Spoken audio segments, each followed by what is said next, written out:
Okay, good morning. Good morning. David? I'm David Moore, Dallas Morning News.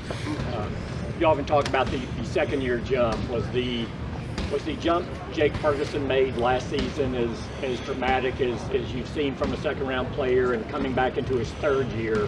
What do you see from him going into this camp? I would say Jake is, it would be a poster child. I mean, you'd like to see all the guys make that jump, but, also there's, other variables and factors go into that. Number one, I think you got to get it done in the off season and the weight room, and I think it was a big part for Jake, in having an understanding, what it takes to get through a full season. So, now, he's established himself, as the lead guy in that room, and so with that comes more challenges. Yeah, but I really love the path that he's been on since he's arrived here from Wisconsin. Before we start telegram, what is the plan for Diggs? How's he going? What's the ramp-up plan for Diggs? Say that again. Diggs, what's the ramp-up? Trayvon? Yes.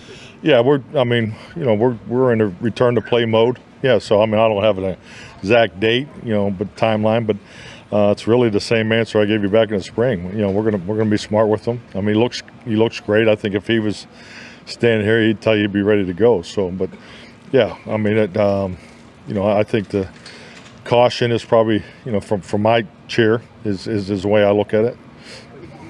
He can do everything, run full speed, just being cautious. Yeah, definitely. I mean, he's just check him out. He'll be working out there with Britt. Yeah. I'm Mike McCarthy with ESPN. What's your plan for Guyton in terms of maybe getting him work with the first team as you ramp up training camp to see if he's ready for that? I think the biggest thing, is obviously you want healthy competition all the way through, and I think the depth of the offensive line is impressive.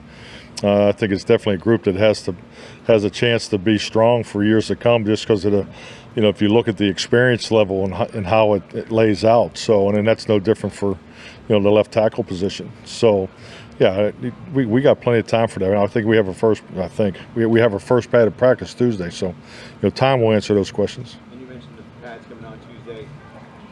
Is that when it kind of gets real for some of these guys that haven't been in pads for quite a while?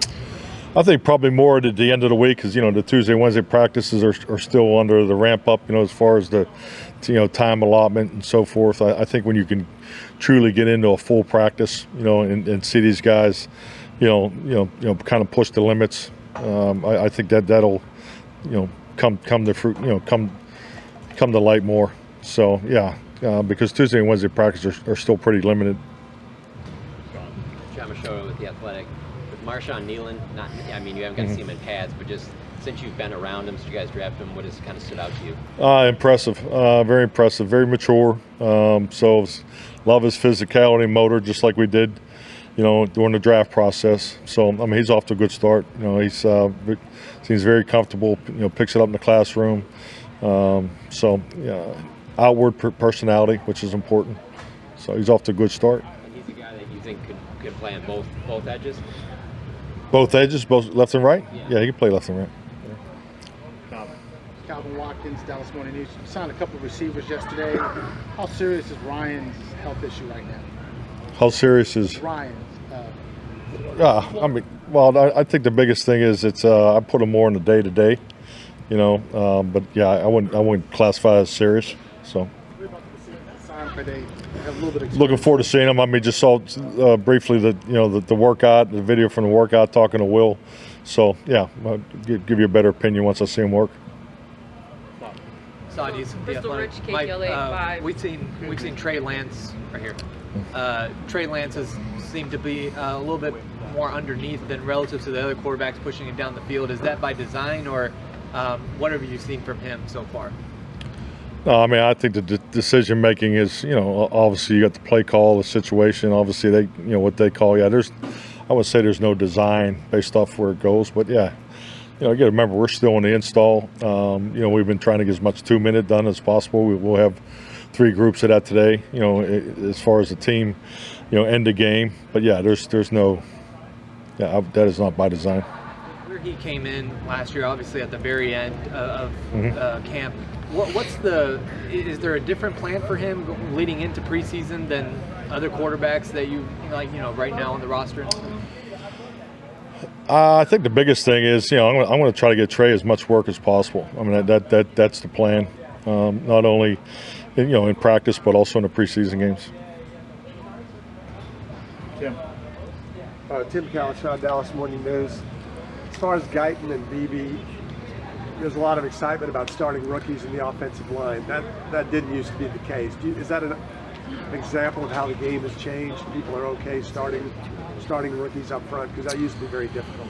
Yeah, definitely. I know, when I first started in this league, your first and second round pick, it wasn't a big deal if they didn't play for a couple of years. But, the league is so much younger in the last 10 to 15 years, so I think that's definitely part of it. But I think it's just like anything, how your team's made up, throughout each position. I don't think you just start them to start them. But also, I think it also tells you where you are as a team. I know my first year as a head coach, we had 3 rookie offensive linemen start, and that's a challenge. But yeah, those decisions on if and when they start, in my view, has always been it's really up to the players. It's our job to make sure they're ready and create opportunities. The competition of it is important. But if it was a clear-cut, situation that we just wanted to go that way, that happens too. So, but I think the competition route is definitely the best. Patrick Walker, DallasCowboys.com. Oh, come on, man. All right. Well, it's just so nice to see everybody getting along here.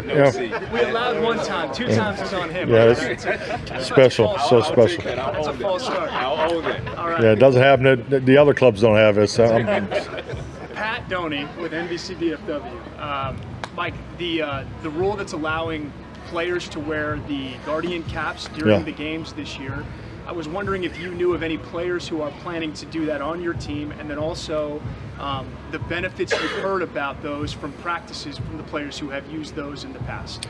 Oh, I think that the numbers speak for themselves. But yeah, I think it's clearly been a benefit, based off the data. But we haven't had any discussions on if anybody's going to wear one during the game. I think the heaviest discussion has been more about the new helmets, that don't require the caps.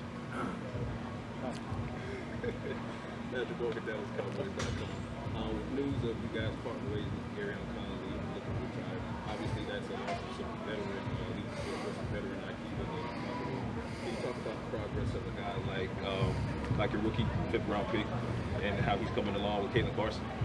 Yeah, I mean, Kalen looks really good. I mean, this is. His raw talent and athletic ability really jumps off at you. But yeah, I think just going, talked about a little bit earlier with the offensive line, it's about creating opportunities for these guys. The one thing about not being in pads, the perimeter players do have an opportunity to really challenge themselves. And, and I just think some of the things we're doing in the secondary, are different than, emphasized a little different than what we've done in the past. And it's great work on both sides of it. So he definitely, the ability to get hands on a receiver, reroute and those types of things. I think he's done a really good job. And, I don't have any really examples yet for you, but he definitely has the ball skills that we were excited about, and he's demonstrated that in the team fundamentals and so forth. But, yeah, I look for him to definitely have a lot of opportunities. Joe Hoyt, Lone Star Live. Some of the receivers have mentioned how important Brandin Cooks has been from a leadership standpoint. Obviously, they did the trip up to Oregon up there. How important has that been in Brandin Cook's leadership ability to that group? I mean, you can't put a price tag on it. I mean, it's definitely something that you want throughout your whole locker room. And Brandon is a tremendous example of that, and really has been since day one. I don't know if I've seen too many guys that walk in here, from another team that really had the respect, of the locker room. I mean, both him and Stefon last year were exceptional in that area. So, yeah, it's can't have enough of it, and it's really cool to see him give back and really help these younger receivers. Joe Trahan. Yeah. Joe Trahan, WFA TV. Mike, circling back to the offensive line stuff and kind of honing in on guys. You said the players will tell you if they're ready to go. What are some of the specific benchmarks that you look for, both mentally and physically, when you know that a guy like Tyler would be ready for that tough position? Well, it's just like anything. There's steps to it. I mean, the first thing is, they got to know what they're doing. They're going to know how the lineman and assignment. Then you get into the decision making, and as far as the proper techniques, and then their style of play. The speed of play is always a big adjustment, regardless of what position you play. So the speed of the game, and then obviously the variation that they're going to see. I mean, it's the ability to handle what the defense is going to throw at them, and that's what's really the beauty. If you look at the way practice is laid out, I mean, our offensive line and defensive line spend more time than any other groups going against each other, and I just think it is a great, bright light that shows just all the little stuff that those guys have to do. So, and you only get that through reps. I mean, and let's be honest, I feel like we talk about this every year, especially since this CBA, the offensive linemen in our league are given the least opportunity to train, to get ready to play in real games. So that's why these padded practices are critical for the development, not only of your team, but especially our offensive line. Mike Leslie, WFA. Mike, what have you seen so far from Eric Kendricks, and what can you envision for him in this role? Well, you can see it in the spring. I mean, just say, he knows the system inside and out, but he's super professional. He's the same guy every day, very diligent, very detailed, great communicator. Just have coached a lot of games against him. Extremely instinctive. Has a clear understanding of what the offense is trying to do. You don't get things by him 2 times in a row. And he's a guy that commands a lot of respect already in the defensive room. So so thankful he's here. Have you seen help with the defensive install? Oh, absolutely. I mean, just a little bit like we talked about with Brandin. I mean, he has, he has the understanding, and let's be honest. I mean, we're on an 11-hour work day, and what our players do, outside of that 11 hours, those conversations in the locker room, in the lunch line are so important. And he's definitely one of the guys that's, everybody's looking to, because he's been through it with this defense.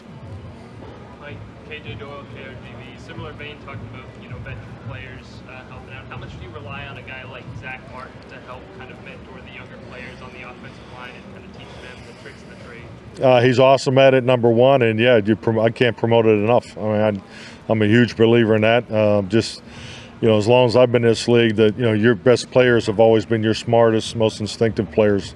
You can't play at that level in this league without it. So I mean, they're all extremely talented. They're special, they're gifted, and so forth. But the instincts, awareness, the intelligence, the professionalism, and he's definitely an outstanding role model. Coach, Crystal Ridge, KTLA 5 Local News. Following up on Eric Kendricks, how much do you see him being that potential anchor to that run defense you guys are looking to bolster? Oh, I definitely look at him as an anchor. The green dot, the whole 10 yards. So, and that's definitely an area that we have focused on, and clearly understand that's how in particular the bigger games people try to attack us. So, but yeah, I think he'll definitely be a big part of our success in the run defense. Thank you.